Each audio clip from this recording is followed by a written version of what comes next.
Mallard. I'm covering different dispositions of being a teacher. The first will be why be a teacher?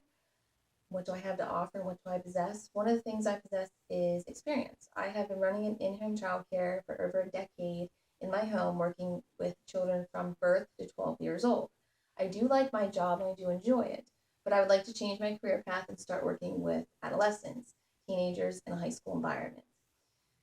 I love the school environment, and I think that's one of the reasons I lean more towards teaching is because all through high school, I love going to school every day. It sounds kind of odd, but I did. From Spirit Day up to Friday night football games. I love being in the school environment. So I figure why not find the job working with kids that I love in the environment that I love, and where can I go wrong? Second, before becoming a teacher, what are some dispositions I need to work on? One of those would probably be sarcasm. I can be very sarcastic in a funny manner and not degrading, but I think there's going to be a real thin line of what is appropriate, what's not appropriate in today's society. I don't want parents calling the principal reporting me because I said something inappropriate to their student or they thought it was inappropriate, but I didn't. So I think that's something I'm definitely going to have to work on.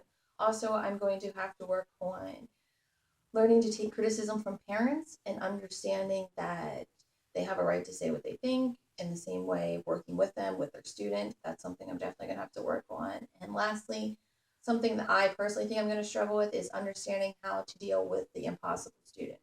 The one that's not going to follow your lesson plan, not going to work with you, is just going to be really hard to work with. That's something I know I'm going to have to work on. And what does a teacher look like? Most teachers dress very professional. I mean, there's some female teachers that will wear heels every day and others just wear flats. But I think if you're dressing in a professional manner, it all goes the same. Not wearing jeans or cutoffs every day to school. Also, how do teachers behave?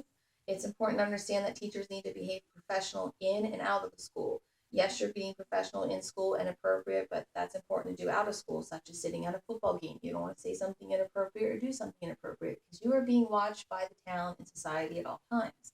You are a 24/7 role model being a teacher. Also, how do teachers hold their standards and being professional? One of those would be look at any kind of professional career, a doctor or anybody else, an accountant. You take your job very serious. And that's the same way teachers need to take their job serious because you are impacting other adolescents and how they're going to perceive life when they get out of school. So it's important to make sure that you are very professional all throughout your day, evenings, weekends, whatever it is, because you're being watched, literally. And another thing to cover is positively or negatively influence an adolescence. This can be thought of many different ways, as I personally think of it as negatives. There's many teachers that I had that just simply wrote the notes up on the board and that was the end of it. They didn't interact with their students, they didn't make an impact, and that's all you remember. Half of them I don't even think knew my name before the end of the semester or school year. And then there's other teachers that you have a really close bond with, and you remember even after you graduate high school. You see them in the grocery store with your kids, they remember your name, they ask you how you are. Just having that relationship with students, I think, is very important, and not giving them a negative impact on life because adolescents are going through a lot, especially in high school. That's a lot of changes, a lot of learning, figuring out who they are, and they can use a lot of good impact. So I think it's good to have good relationships with students in a positive manner. And that's everything I have to offer. Be the teacher. Thanks.